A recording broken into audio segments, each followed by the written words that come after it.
ৰাইজক প্ৰথমে আমি হৰাই লৈ যোৱাজনক আমি আগবাঢ়িবলৈ অনুৰোধ জনাইছোঁ তেখেতক এই স্মাৰ্ট মিটাৰটো সমজি ল'বলৈ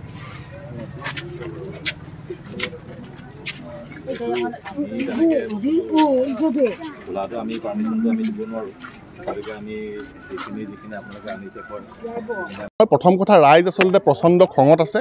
ৰাইজ ক্ষোভিত হৈ পৰিছে কাৰণ চাৰিওফালে মূল্যবৃদ্ধিয়ে আচলতে আমাক ৰামটাঙোন সুধাই আছে আপোনালোক জানে আৰু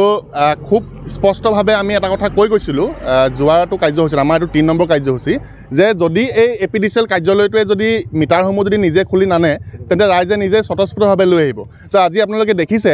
যে আজি বকতা অঞ্চলৰ আৰু আমাৰ শুকানপুখুৰী অঞ্চলৰ অৰ্থাৎ ডিমৌৰ দাঁতিকাষৰীয়া অঞ্চলৰ বহুকেইখন গাঁৱৰ ৰাইজে স্বতঃস্ফূৰ্তভাৱে আচলতে স্মাৰ্ট মিটাৰৰ যি বিল বৃদ্ধি হৈছে স্মাৰ্ট মিটাৰৰ বিল তেওঁলোকে প্ৰদান কৰিব নোৱাৰি তেওঁলোকে জুৰুলা হৈ পেলাই আচলতে আজি স্মাৰ্ট মিটাৰসমূহ আজি এই কাৰ্যালয়টোত জমা দি দিছেহি আহি পেলাই আৰু হয়তো কাইলৈৰ পৰা এইটো যিহেতু আজি স্মাৰ্ট মিটাৰ জমা দিয়া কাৰ্যসূচী কাইলৈৰ পৰা আৰু অধিক ৰাইজে আহি ইয়াত মিটাৰ জমা দিবহি গতিকে চৰকাৰে এই বিষয়টো যে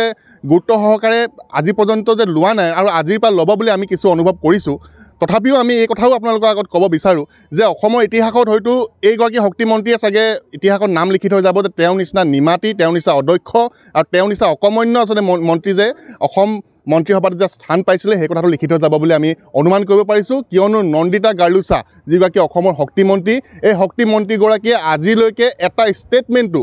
স্মাৰ্ট মিটাৰৰ ওপৰত দিয়া আমি দেখিবলৈ নাপালোঁ আৰু এটা কথা আমি দেখিবলৈ নাপালোঁ যে অসমৰ মাননীয় মুখ্যমন্ত্ৰীগৰাকীয়ে যিকোনো সৰু বৰ ইছ্যুত আজিকালি ফেচবুক লাইভ দিয়ে টুইটাৰত টুইট কৰে কিন্তু স্মাৰ্ট মিটাৰৰ ইমান অসম ৰাজ্যজুৰি আচলতে আন্দোলন চলি আছে তেখেতে ফেচবুকত লাইভ এটা দিবলৈ সময় নাপালে আচলতে কিয় নাপালে কাৰণ তেওঁ জীৱনত নিজে আজিলৈকে বিল দি পোৱাই নাই তেওঁলোকৰ মন্ত্ৰীসভাৰ যে পীযুষ হাজৰিকা নামৰ এজন মন্ত্ৰী আছে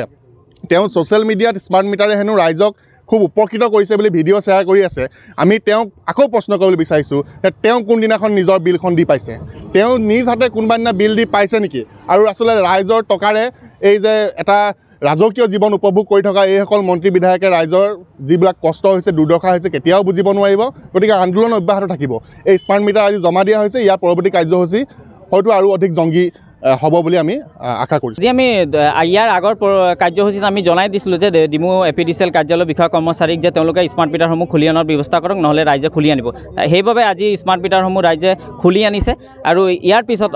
কাইলৈৰ পৰা হ'ব লগা যিসকল আৰু স্মাৰ্ট মিটাৰ তেওঁলোকে স্থাপন কৰিছিলে এই 19,000 ভিতৰত আৰু